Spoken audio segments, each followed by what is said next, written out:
We've spoken about the AFCON 2023 that recently was concluded in Cote d'Ivoire. Now we're going to be talking about the PSL, what's happening locally on these shores with Brian Mofokeng. Brian, we're looking forward to an incredible game between Mamelodi Sundowns and Orlando Pirates.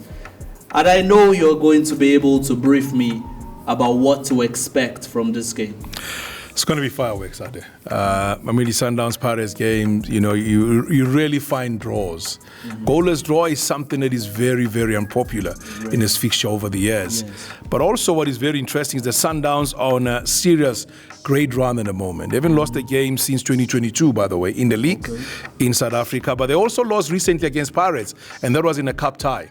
After having done so well, they lost that game via penalties after a goalless draw. So there's a lot to settle. Did Mr. Ronwen Williams have anything to do with that? No. I mean, it was the other goalkeeper, the Pirates goalkeeper, actually, who did well as Sundowns lost by 3-1 on penalties against the Buccaneers, Sipo Chain. And he's expected back in the team. He was out injured after that game. So they're looking forward to having him back in the team. But also, if you look at this game, you look at Pirates in the last two matches before we went into the break. They didn't finish well. They lost their game against SuperSport by 3-1. They also lost their game when they played against Stellenbosch FC by 3-2. Something that is unheard of because they've always done well against Stellenbosch, especially playing at home. When they play Stellies, they've always won their matches. But they scored first. They were 2-0 up at the end of the first half. Stellies came back in the second half.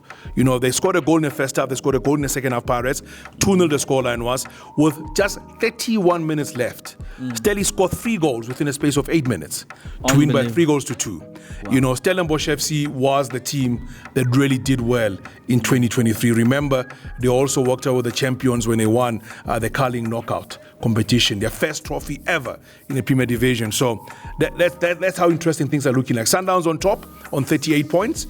So far this season, in their first matches that they played this season so far, Sundowns, they managed to win, out of the 13 matches they played, they managed to win 11 of those. They've drawn 2 matches, yet to lose a game since September 2022 in the league. So they come here on a high once again, and they're playing both in the CAF Champions League, they're playing in a local side as well. So there's a lot to talk about because Sundowns after this will play a game against Amazulu during the course of the week before they return back to the CAF Champions League. And is the fatigue going to be? That's the big thing, to say how many of the players who took South Africa to the semi-finals, who took South Africa to finish 3rd overall, will be fit to play for Sundowns now. And that's what I wanted to ask you. What effect would the AFCON have on these players? I said it's going to be an interesting one because all the players that have played in the AFCON tournament are regular starters. Okay. Ronan Williams, the captain, he's the key player for Sundowns. Kuluso Mudau on the right-hand side is a key player for Sundowns. Left-hand side, Oprimo Dibe is a key player for them. Central pairing of Grant Kekana and Tobi Mvala, Lotte Mvala is also very, very crucial players. You talk about Nemelo Pago, Temba Zwane, as well as the Distebo Mokwena, regular starters. So, Tapelo Morena, also another player that comes in. Masego got injured in the AFCON tournament. So those are all players that are key for Sundowns. So, they've trained without these players for the longest time, building up to this game. Because matches were postponed during the week because they only came back on Wednesday from the AFCON tournament. The big question is, will we see those players featuring now against Pirates on Saturday night? Should they feature for you? I think Sundowns got a huge depth when you talk about squad. They've got a lot of players that can come in at any given time and play. So they have capable players in that squad. From your Allienders of this world, they can come in and play. Gaston Serino, they also had a new signing they just made recently as well. So they have capable players that can be good replacements for those players. Pirates, on the other hand, Monare was in a squad, Spisi was in a squad, as well as there is Evidence Mahopa, Bafana squad that played, as well as Akile Lepasa. They're back in the team now. So we'll see what will happen. But I can tell you, whatever happens at Adelani, that's going to be a brilliant game. Those two teams always deliver. Beautiful game overall. Mamelodi Sundowns is 13 points ahead of Orlando Pirates on the log. Now tell me, is that an indication that there's a golfing class? No, they're way ahead. They are way ahead. They're way ahead. That is why everybody has been raving about how a team like Sundowns contributed a majority of players for Bafana Bafana and how good they looked. Because the experience playing on the continent came to the fore during the AFCON tournament. You know, they've invested a lot of time and money to find themselves being regular contenders in the AFCON, in the Champions League, as well as they recently won the AFL, African Football League. So you can see that it's coming to fruition now because they've spent the money, they've paid the rent, they're looking very good, they're looking solid at the moment. You look at the 5 matches at home so far this season, they've looked very good. So the question is, can Pirates become the one that stops them?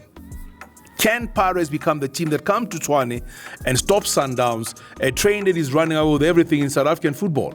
You know, and then, you know, you talk about the number game. The last time Sundowns hosted Pirates, they won their game. So if you look at the matches that they played, besides the one you spoke about, which was the MTN 8 and also the MTN 8 final they played in when they won, Pirates won by penalties, and the MTN 8 semi-final match they played last season as well.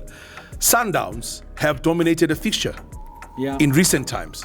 But the overall stats will tell you Pirates are slightly ahead. But in recent times, Sundowns have been ahead in this game between themselves and Pirates. Yeah, I mean, you know, I can see that because 16 wins for Orlando Pirates, if I'm not mistaken. In the last 50 matches, In the last 50 matches. And 12 wins away for Sundowns in the last 50 matches. So that's incredible. Those are incredible stats. But remember, Sundowns are playing at home this time around. So they're playing their home game. The last time Pirates came to Tshwane and won a game against Sundowns, got to go a few seasons back.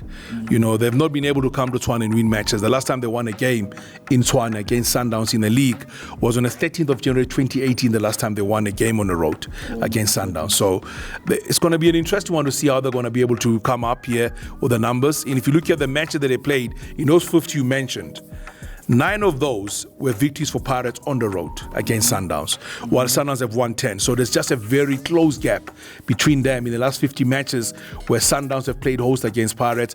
Only 1 victory different between the two teams. Yeah, and the draws, 12 draws in the last 50 games for Orlando Pirates. Away though, Mamelodi Sundowns and Orlando Pirates have drawn 6 times. Listen, I mean, if you look at the overall day, I mean, it's 6-6 because it's home and away. 6-6 overall draws between the two teams. But for me, I think what is key in this match, it is how we're going to see Pirates trying to stop Sundowns. At the moment, it's all about stopping Sundowns. It's not about what will Sundowns do. It's about what will the opposition do against Sundowns, which is what is going to be the key one. Another game that is interesting this weekend is the game between Polokwane City and Moroka Swallows. Oh, what are you expecting from Polokwane? You know why I'm saying it's an interesting game? Why? Moroka Swallows, after the players didn't want to feature in their last 2 matches as we came to the end of December before we went into the break because they were not paid. They opted not to play the 2 matches, so they got fined, and Swallows lost those points. Kodos was given as walk away to the teams that is walkover to the team that's supposed to play against them. They fired 22 players from the squad. They went on to fire more players in between. So my big question is, will they have a squad to feature in this game? I spoke to Jerry's Kosan earlier on today, and he said they bought one of the players from his team. Wow. You know, there's a young man called Everson they bought now from the team. So he's going to be coming up to play for them. They bought him only on Monday. So they're bringing in a lot of amateur players into the team, playing the Premier Division. Will that be enough? That's a big question. Up against the Polokwane City side that has won 1, have drawn 1 in the last 2 matches before we went into the break. That's going to be an interesting one. But the two almost evenly matched. I mean, after 16 games, Polokwane has 21 points. Yeah. And Morocco Swallows have 19 points. So, you know, 2 mid-table teams going at it, really? Yeah. I mean, the head-to-head stats will also makes for very interesting reading. If you look at their last 5 meetings between the 2 teams, because remember, these are the teams that got relegated and came back into the Premier Division. The last 5 matches, Polokwane City won their home game 2-1 last season. In fact, the last time they played, we got to go back to the 2014-15 season. That was when they won 2-1. This season, they played a goalless draw against Moroka Swallows. So we'll see how this one will pan out. I'm looking forward to this one. There's a Chiefs game also tomorrow against Royal AM. Can Chiefs continue they left off at the end of the year of December? We'll find out.